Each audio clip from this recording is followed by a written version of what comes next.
పలువురికి ఆదర్శంగా ఉండాలనుకుంటున్నారా?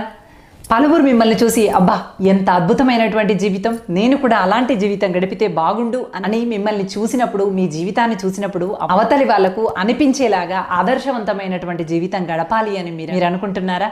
అయితే ఈ ఒక్క విషయాన్ని గుర్తుపెట్టుకోండి. ఒంటరిగా నీ క్రమశిక్షణ, నీకు నీవు ఇచ్చుకునేటువంటి తర్పీదు, నువ్వు పాటించేటువంటి పద్ధతులు, నిరంతరం కష్టపడేటువంటి తత్వం, ఒంటరిగా ఎంత శ్రమిస్తే అంతగా నిన్ను గొప్ప స్థాయిలో చూపిస్తూ జనాల్లో నిశ్శబ్ద నీ ప్రయత్నమే పెద్ద ధ్వనిగా మారి చప్పట్లతో మారుమోగుతూ ఆదర్శవంతమైనటువంటి వ్యక్తిగా నిన్ను సమాజానికి చూపిస్తుంది.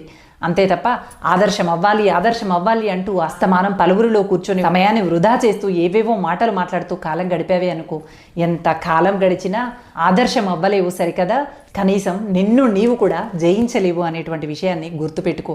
ఒంటరిగా కఠినమైనటువంటి ప్రయత్నాలు మొదలుపెట్టినప్పుడే నీ అంతర్లీనమైనటువంటి మార్పుకి శ్రీకారం చుట్టి